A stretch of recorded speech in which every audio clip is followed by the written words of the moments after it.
Surgery లేకుండా sciatica, spondylitis, frozen shoulder కి కేవలం 45 నిమిషాలలో నొప్పి లేని అత్యాధునిక చికిత్స ప్రాణ పెయిన్ క్లినిక్. ఓజెలా 2 తర్వాత తమన్నా కొత్త సినిమాకు సైన్ చేయకపోవడానికి కారణం ఇదేనా? పెళ్లి కెరీర్ విషయంలో విజయ్ వర్మతో విభేదాలతో మిల్కీ బ్యూటీ యూటర్న్ తీసుకుందా? బాలీవుడ్ లో నయా మూవీకి కమిట్ అయ్యిందా? తెలియాలంటే హావ్ ఎ లుక్. అందం, అభినయంతో టాలీవుడ్ లో స్టార్ హీరోయిన్ గా ఎదిగి బాలీవుడ్ లో స్టామినా చూపించేందుకు వెళ్లిన బ్యూటీ తమన్నా భాటియా. ఇండస్ట్రీలోకి ఎంట్రీ ఇచ్చి 2 దశాబ్దాలవుతున్నా క్రేజ్ ఏమాత్రం తగ్గలేదు. కెరీర్ పీక్స్ లో ఉండగానే పెళ్లి పీటలు ఎక్కాలనుకుంది. Boyfriend come actor Vijay వర్మతో ఈ ఏడాది 7 అడుగులు వేయాలనుకుంది.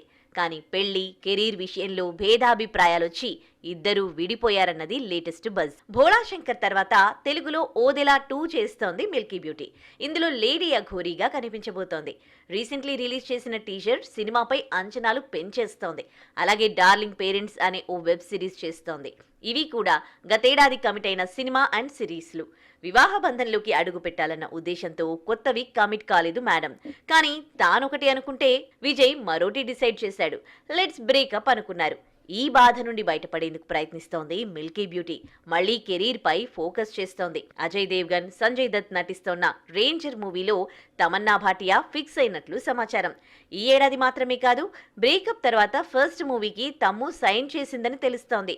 హిమ్మత్ వాలా తర్వాత అజయ్ దేవ్గన్ తో కలిసి నటిస్తోంది మిల్కీ బ్యూటీ. మార్చ్ ఎండింగ్ నుండి షూటింగ్ స్టార్ట్ కాబోతున్నట్లు టాక్. జగన్ శక్తి దర్శకత్వంలో లవ్ ఫిల్మ్స్ తెరకెక్కిస్తోంది. జంగిల్ అడ్వెంచర్ ఎక్స్పీరియన్స్ మూవీగా రాబోతోంది. నెక్స్ట్ ఇయర్ రిలీజ్ చేస్తారని బాలీవుడ్ మీడియా చెబుతోంది. ఇందులో ఫుల్ లెంత్ రోల్లో కనిపించనుందట తమ్ము. మళ్ళీ కెరీర్ పై కాన్సన్ట్రేషన్ చేస్తోన్న తమన్నా బీ టౌన్ తో పాటు టాలీవుడ్ పై కూడా ఫోకస్ చేస్తుందేమో. Wait and see.